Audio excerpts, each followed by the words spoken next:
Very good morning. As we all gather to celebrate the Constitution Day, as we know, 26th November is celebrated as the Constitution Day. So first, I like to wish you all a happy Constitution Day. So on this occasion, my friends and colleagues who are present and my dear students, Dr. Sri Krishna More, who is the Vice Principal of this MP Law College, Dr. Aparna Utapule ma'am, Dr. Dinesh Kolte, Dr. Abhay Zado, Dr. Girvani ma'am, and my other teachers and my dear students. As we all know, the importance of this constitution. Now, what is the need of constitution for a country like India, which is a democratic country? And we know this task assigned to Dr. B.R. Ambedkar, as he was appointed as chairperson of a drafting committee. That day was 29th August 1947. This drafting committee was constituted under the chairmanship of Dr. B.R. Ambedkar. And as we know, this is not an easy task. It is quite a difficult task to draft the constitution for a country like India. As we know, India is the only country of the world where different religions, castes, sub-castes, and to give justice to all the persons, it is not so easy to draft the constitution. And this task successfully completed by the architect of Indian Constitution, Dr. B.R. Ambedkar, and that period is 2 years, 11 months, and 17 days. This committee works day and night, and finally, this Constitution accepted by our Constituent Assembly on 26 November 1949, and same was implemented from 26 January 1950. So the day which was accepted by our Constituent Assembly, it is decided to celebrate that day as a Constitution Day. Because Constitution is the supreme law of land. It is a permanent law or permanent document that having the importance in a different sense. Why a constitution necessary for any country? Because that defines how to run the government, how to work the government, and everything should be within the four corners of the constitution. There should not nothing beyond the constitution. That constitution is the supreme law of land, but it is the grand norm, and there is nothing beyond the constitution. And the three different wings of our constitution are in government, that executive, legislature, and judiciary. But above that, the constitution is to be there. And constitution confers the powers on the part of three different wings, and it is expected that they have to work as the powers conferred to them. Nobody should go beyond the powers, or you say that ultra virus. And also it is expected that no one can encroach in the domains of another, like the executive cannot encroach in the domain of judiciary or the legislature. But at the same time, we know there is no watertight compartment to segregate, separate these three wings from each other, but we follow the doctrine of separation of power that put forth by Lord Montesquieu. And same thing laid down under Article 50 of Indian Constitution. Means there should not be a concentration of power, or means that decentralization of power among the executive, judiciary, and the legislature. Like that, our framers tried to frame the Indian Constitution, and they used one of the best constitution of the world. As our constitution is the most bulky or lengthiest constitution of the world. Initially, in our constitution, there were 395 articles, 22 parts, and 9 schedules. But right now, around 450 articles, 24 parts, and 12 schedules are to be there. That might be one of the reasons our constitution is the lengthiest or bulkiest constitution of the world. But while framing this constitution, our framers of constitution take utmost care and caution to think about each and every section of the person, each and every person of the society or last person of the society. So there may not be any kind of chance that will result in any kind of injustice related to that person, irrespective of the caste, irrespective of the religion, irrespective of the status of a person, or to try to bring the gender justice. Like that, they try to frame our constitution. Again, I like to mention one more thing. We got the freedom on 15th August 1947. But when we got the freedom, that time India was not only the only country who got the freedom, but at the same time there were number of countries who got the freedom. But where is India and where are those countries? You try to compare. Like Pakistan, Sri Lanka, other countries, certainly the credit goes to our constitution, and that's the reason we reach to this stage and we are seeing the dream of superpower. The credit goes to our constitution. This constitution unites us and laid down the path towards the superpower, and that reason it is our responsibility to protect, to preserve our constitution. And such kind of responsibility added by the framers of our constitution to take care of our constitution. As the present topic is the basic structure. When my friend Dr. Dinesh Kolte advised me to deliver a lecture on basic structure, as some of the voices raised in today's era also, there is nothing like the basic structure in our constitution. So Parliament has power to amend anything, any provision of the constitution. I know Dr. Morrison told me the audience, the students of LLB first year and laws are here. So you should know what is the constitution, what is the importance of constitution, especially the country like India. Our country is a democratic country and where constitution plays the vital role. So it is important to know what is our constitution, what are the features of constitution, and what is the doctrine of basic structure. As Dr. Abhay told us, the students try to find out that word basic structure under the what do you say that the Bare Act.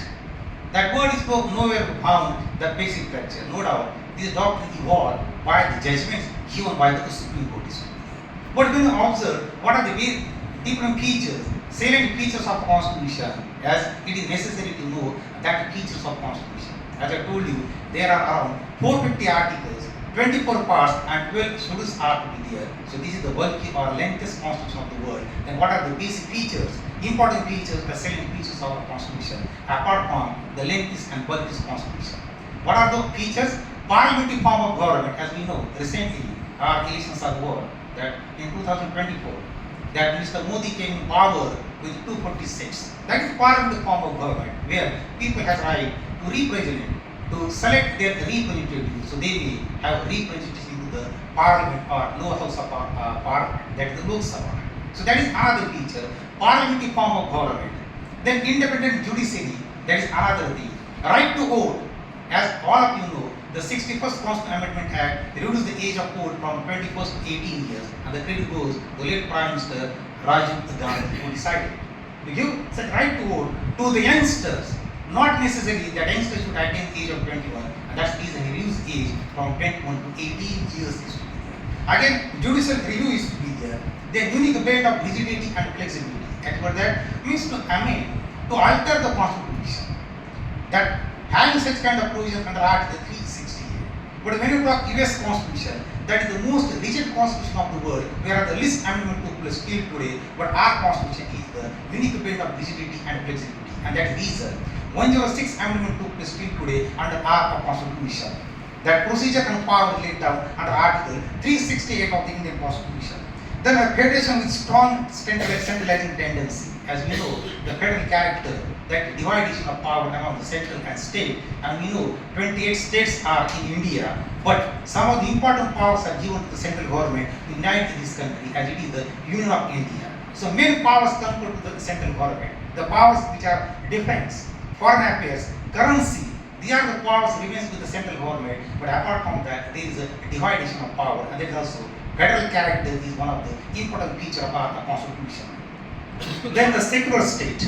As we know, as I told you, there are a number of religions, or India is the only country where all religious people present in our country are residing in the country peacefully, and that is the nature of our constitution is the secular nature. Every person has right to practice, profess and propagate as per his or her life of the religion is to be there. Then single citizenship. As we know, we are the citizen of India, but when we talk about domicile, we are domicile of Maharashtra. Domicile might be changed, but citizenship is the same for every Indian, whether he resides in Maharashtra, Tamil Nadu, or Andhra Pradesh. From that sense, single citizenship is one of the important features of our constitution. But when you talk about US Constitution, they confer the dual citizenship. But in India, there is a provision of single citizenship. As I told you, separation of powers that laid down the supremacy of a constitution. Means constitution is the supreme one, and it is the law of land, and there is nothing beyond the constitution. As I hope you understood the features of constitution. But another important thing, what is the nature of our constitution? This is also one of the important aspects when we talk about our constitution. My dear students, there are the two types of constitution in the world. One is the United Constitution, and second is the Federal Constitution. These are only two types of constitution. What is that? United Constitution, where the powers remains or constituted in the hands of the central government, and another is the Federal Constitution, where there is a division of power. When we talk about the Federal Constitution, US Constitution is the classical example of a federal constitution. But when you talk about the Indian Constitution, what we found? Whether our constitution is the United Constitution or the federal constitution. So for that purpose, it is necessary to know what are the features of federal constitution. It might be easy to come to the conclusion whether our constitution is the federal constitution or United Constitution or something different than the United or the federal constitution. So when you talk about the features of federal constitution, what we observe? The features of federal constitution is the distribution of powers. That is the first and foremost feature. Distribution of power, the central government and the state government. As I told you, in India there are 28 states. So there may be a division of power. Legislative powers, there are other powers divided among the central and state government. Another one is the supremacy of constitution. What is that supremacy of constitution and how it is possible to maintain the supremacy of constitution? Because our constitution is the written constitution, and that is the reason it is possible for us to maintain the supremacy of constitution. But when you talk about the UK's constitution, so what you observe, UK's constitution is partly written and partly unwritten, and that is the reason in United Kingdom the parliament is supreme. Some of the jurists stated that the UK's parliament has enormous power. They may change even the sex of person, right? From girl to boy or boy to girl, up to that extent, they enjoy such kind of powers. But in India, the constitution is the supreme one, and why it is possible? Because our constitution is the written constitution. That reason, it is possible for us to maintain the supremacy of constitution. Then third category is the written constitution, as I told you. To maintain the supremacy of constitution, written constitution is must, and our constitution is the written constitution. The last fourth one is the rigidity. Means it is not so easy to amend the constitution. But what we know, our constitution is a unique blend of rigidity and flexibility. To amend some of the provisions, the 2/3 measure is essential one, and at the same time, consent of more than half of the states are essential. From that sense, our constitution is the rigid constitution specifically to amend few of the provisions under Indian constitution. So our constitution is the unique blend of rigidity and flexibility, and that reason more than 100 times amendment took place under our constitution. And last one is the authority of the courts. As I told you, the independence of the judiciary. Our Supreme Court enjoy the various types of jurisdiction, and one of the important jurisdiction is the original jurisdiction. It states that under Article 131, when there is any kind of conflict in a dispute among the center and the state, center and few states among other states, then the Supreme Court has an authority to decide the matter between those states. And at the same time, Supreme Court acted as the guardian to protect the Indian Constitution or protect the rights of the person. So these are the 5 features of the federal constitution. If such features are available, we will observe, then we can say that the country's constitution is the federal constitution. Once again, I try to repeat that. Distribution of power, supremacy of constitution, the written constitution, rigidity, and last one is the authority of the courts.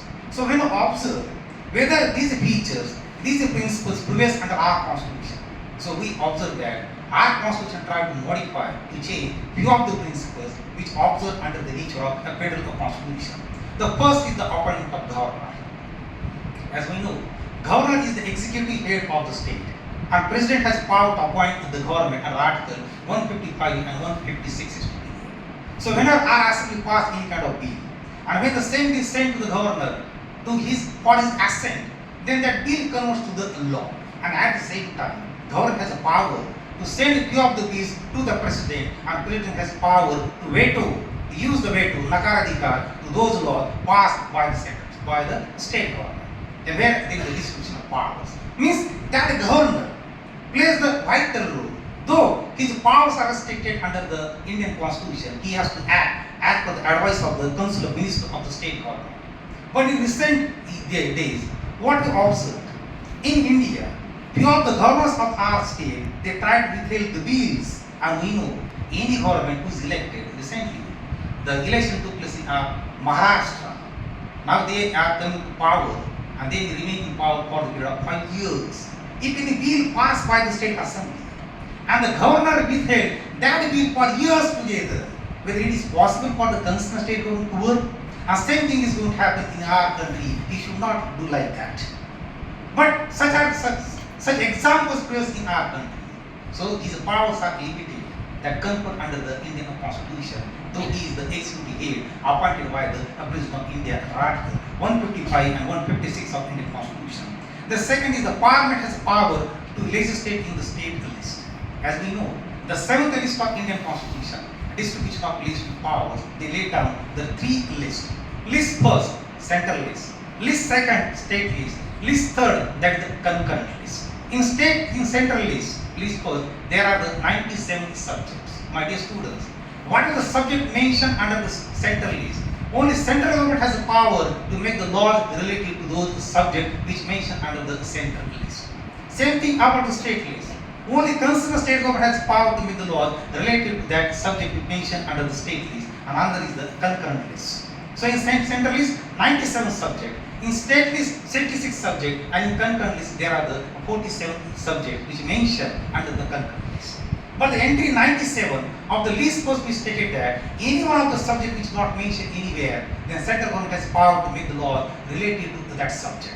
It means, in short, the residuary power was given to the central government to make the law related to that subject. And Article 254 states that if there is any kind of repugnancy, the laws passed by the central government and state government under such circumstances, the central law prevails over the state law. Means central government has an upper hand related to those laws are to be there. But there is one of the provision, Article 249 of our Indian Constitution. Please listen carefully. Yeah? But it stated that if the Rajya Sabha passed the resolution with a 2/3 majority and request the Parliament to make the law related to any subject mentioned in the state list, under such circumstances, the central government has power to make the law related to that subject, though that subject comes under the state list. It is one kind of encroachment over the state's power, but such kind of provision mentioned under our Indian Constitution. Then Parliament has a power, which power to form new states or alter the boundaries of existing states. Right now, 28 states are there. Few of the states bifurcated. Is it correct or not? Jharkhand, might be Chhattisgarh, new states which emerge, but that remains at the sweet will of Parliament. See how is new state government is in existence. What is the procedure? So the concerned state government has to pass the resolution. Concerned state government. Suppose in Maharashtra, there is demand to have a separate Vidarbha. Now how Vidarbha came into existence? Unless and until the Parliament, our state assembly passed the resolution. And then the resolution sent to the central government, and then it may be possible to segregate or alter the boundaries of our state government. But again, it remains at the sweet will of the Parliament. As recently, Jammu and Kashmir is three states, Jammu, Kashmir and Ladakh. What is the procedure? I don't want to go into that, as you all aware about the abrogation of Article 370 of Indian Constitution. But one thing certain, it remains at the sweet will of Parliament to alter, to change, or to form the new government is there. And lastly, the emergency provisions. The three types of emergency laid down under our Indian Constitution. Article 352, national emergency. Now, what are the reasons or grounds for national emergency? Any war, external aggression is there, that is there, and armed rebellion. As we all know, Indira Gandhi declared the national emergency in 1970. That time, one of the reasons mentioned under Article 352, and that reason was internal disturbances. On the basis of internal disturbances, the central government has power to enforce the national emergency. But subsequently, the government realizes that this word internal disturbances is a vague concept. How to determine whether there is internal disturbances or not? And that reason, that word replaced by the armed rebellion. म्हणजे आपल्या आर्मीचं बंड केलं. That time, government has the power to declare the national emergency. Then Article 356, the failure of constitutional machinery on the report of government or at the satisfaction of the president has power to declare the state emergency under Article 356. That this provision is also number of times misused by the government. Ultimately, in SR Bhumi case, the Supreme Court gives the directions when and under what circumstances the central government has power to declare the state emergencies. And lastly, the financial emergency under Article 360. But under any kind of emergency, the powers remains in the hand of executive or the president is to be there. And that reason, there is a constitutional power. So when you observe the features of federal constitution, how the same principles are modified under the constitution, and the reason we can say that our constitution neither federal nor unitary one. It is somewhere in between federal and unitary, or you can say that it is a quasi-federal constitution. But still it is expected that there should be a division of power among the center and the state. I hope you understood the nature of Indian constitution. And then I like to invite your attention regarding two articles, our basic topic, and then the main topic, that is the basic structure. The Article 13 of Indian Constitution. It is very much interesting, important one to know what is the Article 13 of Indian Constitution. Article 13 clause 1 we state that the laws which were passed prior to the commencement of Indian Constitution, as we know, IPC recently amended Bharatiya Nyaya Sanhita 2023, but basically that IPC was passed in 1860. That Law of Macular drafted in 1834, and same was passed by British Parliament in 1860, and same was modified in 2023. So what is the Article 13 clause 1? The laws which were passed prior to the commencement of Indian Constitution. If such laws or any part of such law is inconsistent, contrary to the provisions of Indian Constitution, up to that inconsistency, such laws will be declared as unconstitutional and void. To try to understand, this is most important. Might be the question raised in the minds of common man. Why we are going to follow the laws which were passed in British India, especially after the commencement of Indian Constitution? Because that power given to the Parliament of our India to pass the laws. And why we are going to follow those laws which were passed by the British Constitution? And beautifully, the premise of our Constitution, the answer in single provision, Article 13 clause 1. And that is the beauty of our Constitution. We state that because such laws are in tune with the Constitution, and that is the reason we are following those laws. If we found any law, any part of law is inconsistent, contrary, up to that inconsistency, Supreme Court has right to declare such a law as unconstitutional and void. And that's the reason several doctrines are to be called in the form of doctrine of severability, doctrine of eclipse, doctrine of peak and substance is to be there. But those laws, though passed prior to the commencement of Indian Constitution, we are still following because the only reason is that those laws are in tune with the Indian Constitution. Which states about the pre-constitutional laws. And Article 13 clause 2, which states about the post-constitutional laws, which imposes the restriction on the part of least authority at the parliament or the state legislature. What Article 13 clause 2 states that no government don't have any power to pass such a law, to make any such a law which abridges, which violates any one of the rights guaranteed by Part 3 of the Indian Constitution.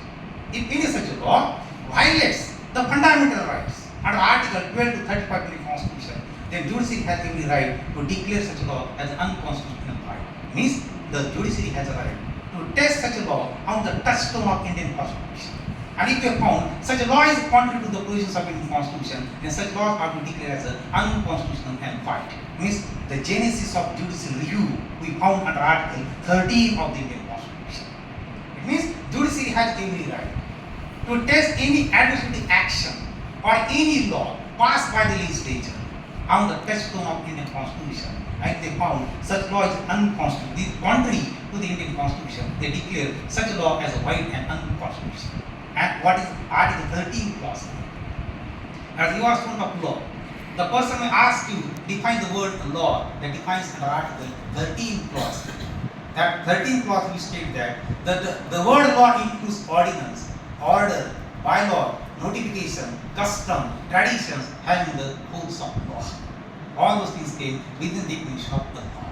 And most important one, Article 13 clause 4, which will be inserted by the 24th Constitutional Amendment Act 1970 to avoid such kind of controversy. And that stated that nothing is applicable to the amending power of Parliament under Article 368.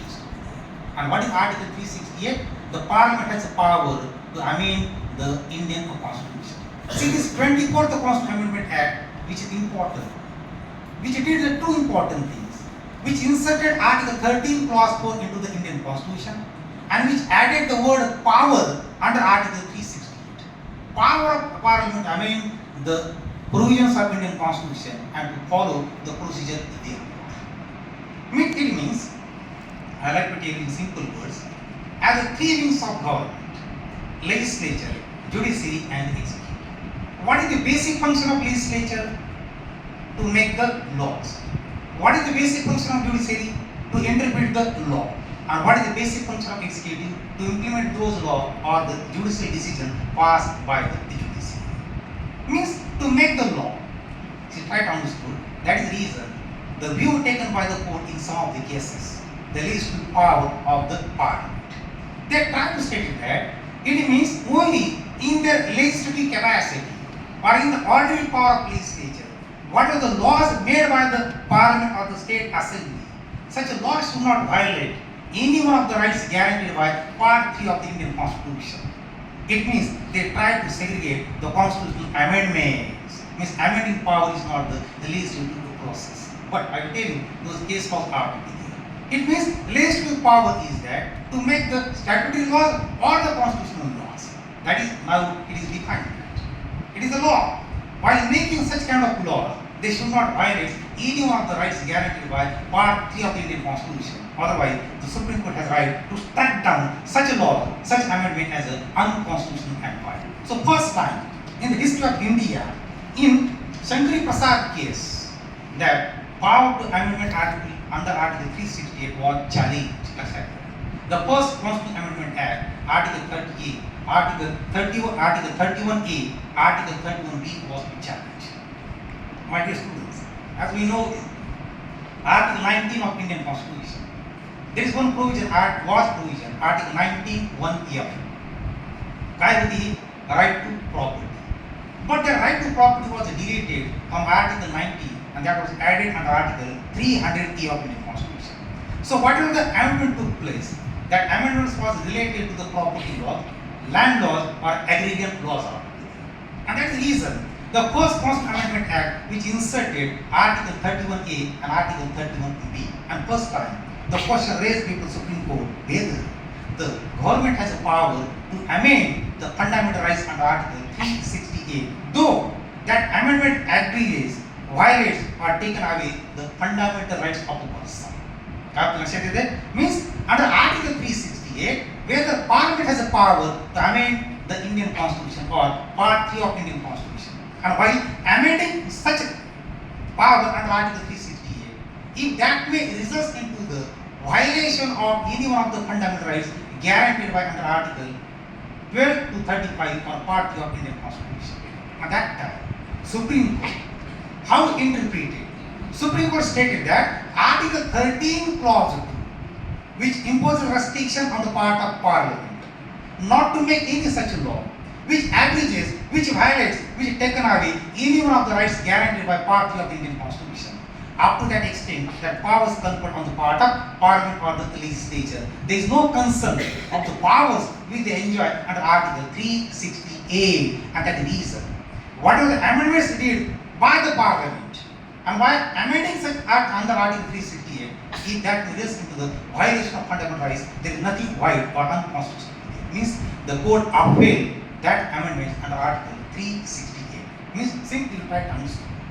The law-making power, this is one thing, and to amend the Indian Constitution under Article 360, they bifurcated these two different things: legislative powers and the constitutional powers. What is that? These are the two different things, and that reason, only while making the law, under the ordinary nature of their power, in their legislative making power, if such a law is violated, then and then only there is a violation of Article 13 Clause 2, and Supreme Court may enters or take their note to set aside such a law as unconstitutional. But when the Parliament exercises the same powers under Article 368, they have all the powers. Though that amendment is going to violate, abridge any one of the rights guaranteed by Part 3 of the Indian Constitution. And like that, they rejected that case in Shankari Prasad case. Same issue raised in Sajjan Singh case versus State of Rajasthan. Again, Supreme Court upheld the majority view taken in the Shankari Prasad case, and Supreme Court stated that amendment of the Constitution means amendment of all the provisions of Constitution. There is no restriction, no limitations are there. This is the unlimited power conferred on the part of Parliament under Article 360 of Indian Constitution. And first time in Golaknath case versus State of Punjab, in Golaknath case, the bench of 11 judges, Accra judges. Again, the same issue was to be heard. 17th Constitutional Amendment Act 1964, which inserted certain state acts into the 9th Schedule of Indian Constitution. Again, those state laws was to be challenged. Then, my dear students, what is the ninth schedule of Indian Constitution? So initially 9th schedule, now 12 schedules. 9th schedule is like that, any law, including the state law, once that law is inserted into the 9th schedule, those laws remains outside the purview of judicial review or judicial scrutiny, or in simple words, no person has right to challenge those laws once that law is inserted into the 9th schedule. And same was challenged in the in Golaknath versus State of Punjab, and first time 6-5 with the majority, they prospectively overruled earlier decisions in Shankari Prasad and insurgency. And Supreme Court stated that from this day onwards, Parliament don't have power to amend the fundamental rights or Part 3 of the Indian Constitution. They use such kind of a judgment. In Golaknath, in Shankari Prasad, Sajjan Singh, and in Golaknath, 6-5, they stated that the government don't have power to amend Part 3 of the Indian Constitution, or by amending such a thing, Parliament don't have power to agree to take away or violate one of the rights guaranteed by Part 3 of the Indian Constitution. What is that? Parliament has no power from the date of this decision to amend Part 3 of the Constitution so as to take away or abridge the fundamental rights. This amendment is the legislative process. It means in Golaknath, first time, the Supreme Court tried to state that, clear that ambiguity. What is the ambit and scope of Article 13 clause? Whether it is restricted only to the legislative power to amend to make the law, or that includes the power which comes under Article 368. And first time, they stated that constitutional power also comes within the ambit of the legislative power. It means statutory law or constitutional law by an amendment under any circumstances, the Parliament or the government don't have power to agree to take away or to violate the fundamental rights. And that reason, the Supreme Court stated that the Parliament don't have power to amend the Part 3 of Indian Constitution. Then the most important case, that is the Keshwananda Bharati versus State of Kerala. This is the laid down what is the doctrine of basic structure, or this case is known as the fundamental rights case. And as we know, again the same issue involved, that Golaknath was decided by the 11 judges bench, and this case referred to the 13 judges bench. We know the doctrine of precedent, but every court has power to overrule its own decision, especially High Court and Supreme Court. But while overruling or to change their earlier decision, what is the conclusion? To form the larger bench. So in Golaknath case, that case was decided by the 11 judges, and now that case referred to the 13 judges bench. And what are the issue in this case? In this case, the Kerala Land Reforms Act was to be challenged via filing writ petition. Again, these are related to the land reforms or the agrarian reforms or right to properties to be there. And meanwhile, the 24th Constitutional Amendment Act took place. Again, the law inserted into the 9th schedule. So petitioner allowed to challenge 24th, 25th and 29th Constitutional Amendment Act via this petition. And what are the main issue? Try to listen. This is the most important aspect of today's lecture. We're going to talk about the basic structure. What was the main issue in Keshwananda Bharati versus State of Kerala? The main issue is like that. What was the extent of the amending power conferred by the Article 360 of Indian Constitution? What is that? What was the extent? Kutparent kiti they may amend any provisions of the Indian Constitution. So what is the condition on the part of government? Government or central government or Union of India? Union of India tried to state that, argue with the Supreme Court, under Article 368, that power is or was unlimited, and central government has power to amend any provisions of Indian Constitution. And what was the contention on the part of petitioner?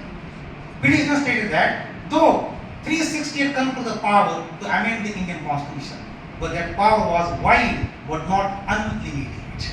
What is it that? That power was wide to amend any provision of Indian Constitution, but that power was not unlimited. And here there is a evolution of doctrine of basic structure. And here the court tried to state that under Article 368, two P's are there: power and procedure. They may amend any provision of Indian Constitution, but they cannot touch to the basic structure of Indian Constitution. and first time such a theory or such doctrine laid down by Keshwananda Bharati versus State of Kerala. But meanwhile, I like to tell few other things out. As you know, late Prime Minister Bharat Ratna Atal Bihari Vajpayee, who served as a Prime Minister of our country. This Atal Bihari Vajpayee took an initiative to appoint a committee or commission under the chairmanship of Justice M.N. Venkat Chalaya, first time. And what was the purpose to appoint such commission or committee? To review Indian Constitution. First time, to review the Indian Constitution. Even though Justice M.N. Venkat Chalaya that time assured though such a task assigned to us to review the Indian Constitution, but one of the tasks, the issue is not like that, to study the doctrine of basic structure. That remains outside the purview of this commission. What was our purpose? To review the Constitution. And meanwhile, when I was a student of LLM, pursuing my LLM at Department of Law, Pune University, Pune, at that time, we all friends went to Symbiosis Law College, and where they celebrated Law a Day, like we are celebrating the Constitution Day. At that time, then the very famous senior lawyer, late Ram Jethmalani, was appointed as chief guest. And by delivering his election, that time Atal Bihari Vajpayee was the Prime Minister. What Ram Jethmalani stated that? Ram Jethmalani काय म्हणाले? Though you have power to amend any provisions of Indian Constitution, to alter, to change under Article 368, but don't dare to touch to the basic structure of Indian Constitution. Like that, he to war to that committee or to the government. But subsequently, Justice M.N. Venkat Chalaya committee realizes there is nothing to review the Indian Constitution, and they refuse to work to review the Indian Constitution. And right now, even in 2007, in another case, see, you try to understand what is the basic structure laid down by Chief Justice Sikri or other judges are. You try to understand what is the basic structure. No doubt, the word basic structure we don't found under the Indian Constitution or Bare Act. This evolved by a decision given by the Supreme Court. So in Keshwananda Bharati, they tried to lay down what is the basic structure. In the words of Chief Justice Sikri, supremacy of the Constitution is the basic structure. It means Constitution is the supreme one. Republic and democratic form of government, separation of powers, federal character of the Constitution, division of power. Then parliamentary democracy, sovereignty of India, judicial review. These are the basic structure of Indian Constitution. First time they laid down, and they tried to create the impression. You may amend, but you cannot take to the basic structure of the Indian Constitution. Then another important case is the Indira Gandhi versus Raj Nara. It's very famous case. The judge was just H.R. Khanna. Do you know why Indira Gandhi's election was cancelled? If I tell you, you can't believe, even you can't imagine. On such kind of grounds, Allahabad High Court cancelled the election of Indira Gandhi. What Allahabad High Court said that their manipulation or using of the government machinery, जो तंबू ठोकलाय त्याला सरकारचा पैसा आहे आणि सरकारी अधिकारी काम करत आहे. That was the reason to cancel the election of Indira Gandhi. But what you observe in today's election? तंबू कसा असतो? Waterproof. लोकांना बसायला चेअर असतात. People don't like to sit on floor. And who is going to spend such huge money to have such kind of tambu? Crores of rupees. And there is a limitation to spend the money in Lok Sabha election. It might be 25 or 50 lakh rupees is to be there. So that Allahabad High Court judge who cancelled the election of Indira Gandhi and today's judges, I don't want to make any comment about the judges of Supreme Court, High Court, you know better than me. But such kind of judges to us in our country, and Allahabad High Court passed the terrific judgments in the country, and they cancelled the election of Indira Gandhi, and just H.R. Khanna, who stated that democracy is a basic structure and free and fair election is the part and parcel of democracy. There should not be any kind of manipulation. If there is manipulation, then that may be contrary to the basic structure of Indian Constitution. See, such kind of judgment passed by the Allahabad High Court. Same thing in S.R. Bommai and Ismail Parikh of India. The court stated that secularism is the basic structure of Indian Constitution. Government don't have power to declare this country is a Hindu country or any religion country should be there, because secularism is the basic structure of our Constitution. Again, just few minutes are there, please give your attention. I am not going to take more than 10 minutes. See, few words which are added in the preamble of Indian Constitution: socialist, secular, and sovereign.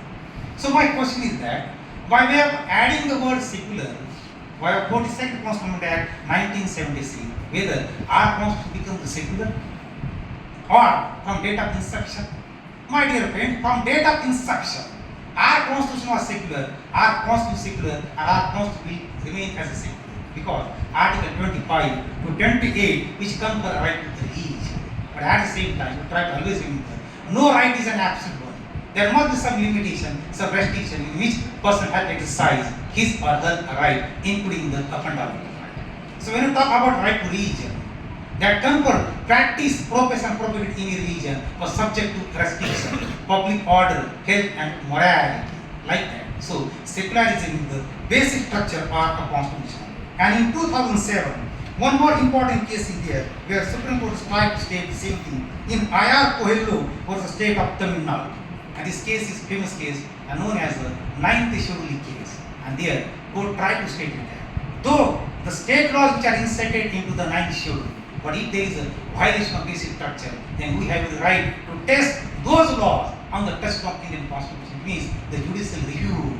It is not like that. That law remains outside the purview of judicial scrutiny or the judicial review. That such kind of judgment given in 2007. It means nowadays, 400 par, that slogan was there. Some other person stated that there is nothing like that doctrine of basic structure. No, there was, there is, and there will be. That no one can change, alter, modify the basic structure of Indian Constitution. जो या संविधानाचा ढाचा आहे तो कुणालाही बदलता येणार नाही. Whatever the majority, full majority, 3/4 majority, such kind of judgments passed by our Supreme Court. And last part of my lecture is that, as we know, this basic structure laid down by the Supreme Court. But even though, when you are interested to ascertain what is the basic structure, please you try to run through with the preamble of Indian Constitution. That will help to you to know what is the basic structure. We, the people of India, solemnly resolve to constitute India into sovereign, socialist, secular, republic and democracy. Today's news, the Supreme Court दावों के उनको कहीं नहीं आई, and they rejected the writ petition about socialist and democratic history. It means when government tried to change the secular character of our government, that is contrary to the basic structure. Tomorrow if they decided to surrender our sovereignty to USA or China, that is contrary to the basic structure. Socialist or democratic country to have a dictatorship, again, that is contrary to the basic structure. So, my dear friends, it is our responsibility to protect the Indian Constitution, to preserve the Indian Constitution. And जोपर्यंत भारतीय संविधान आहे, तोपर्यंत हा देश एकसंध आहे.